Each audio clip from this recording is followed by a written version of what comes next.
പുരാവസ്തു തട്ടിപ്പ് കേസ് പ്രതി മോൻസിനെതിരായ പോക്സോ കേസിലെ പരാതിക്കാരിയെ പൂട്ടിയിട്ട സംഭവത്തിൽ 3 ഡോക്ടർമാർക്കെതിരെ കേസ്. കളമശ്ശേരി മെഡിക്കൽ കോളേജിലെ ഡോക്ടർമാർക്കെതിരെ കളമശ്ശേരി ക്രൈംബ്രാഞ്ച് യൂണിറ്റ് കേസെടുത്തു.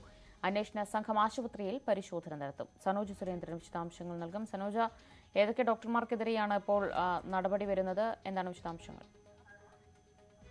ദിവ്യ, 2 ഡോക്ടർമാർക്കെതിരെയാണ് ഇപ്പോൾ കേസെടുത്തിട്ടുള്ളത്. കഴിഞ്ഞ ദിവസം പോക്സോ കേസുമായി ബന്ധപ്പെട്ടുകൊണ്ട് ഇരയായ പെൺകുട്ടി കളമശ്ശേരി മെഡിക്കൽ കോളേജിൽ വൈദ്യപരിശോധനയ്ക്ക് വിധേയമായപ്പോൾ വൈദ്യപരിശോധന നടത്തുന്നതിനിടയിൽ അവിടുത്തെ ഡോക്ടർമാർ വളരെ പെരുമാറി അപമാനിക്കാൻ ശ്രമിച്ചു എന്നുള്ളതാണ് ഇരയായ പെൺകുട്ടിയുടെ പരാതി.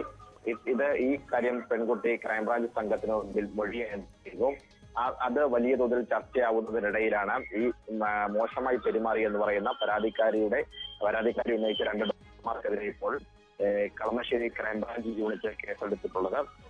അന്വേഷണ സംഘം ആശുപത്രിയിലെത്തി പരിശോധന നടത്താനുള്ള സാഹചര്യമാണ് നിലനിൽക്കുന്നത്. എറണാകുളം വനിതാ പോലീസ് പെൺകുട്ടിയുടെ മൊഴിയെടുത്തെങ്കിലും ഈ കേസിൽ സമഗ്രമായ ഒരു അന്വേഷണം മുൻപോട്ട് പോയിരുന്നില്ല. ഇത് വലിയ തോതിലുള്ള പ്രതിഷേധത്തിന് കാരണമായിരുന്നു. ഇതിന്റെ കൂടി പശ്ചാത്തലത്തിലാണ് ഇപ്പോൾ പോലീസ് കേസെടുത്തിരിക്കുന്നത്. ക്രൈംബ്രാഞ്ച് സംഘമാണ് കേസെടുത്തിട്ടുള്ളത്.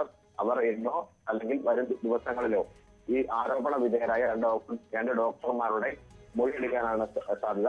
എന്നാൽ ഇവരുടെ പേര് വിവരങ്ങളോ മറ്റു കാര്യങ്ങളോ ഇതുവരെയും ക്രൈംബ്രാഞ്ച് സംഘം പുറത്തുവിട്ടിട്ടില്ല. ശരി, സനോജ് സുരേന്ദ്രനാണ് വിശദാംശങ്ങൾ നൽകിയത്.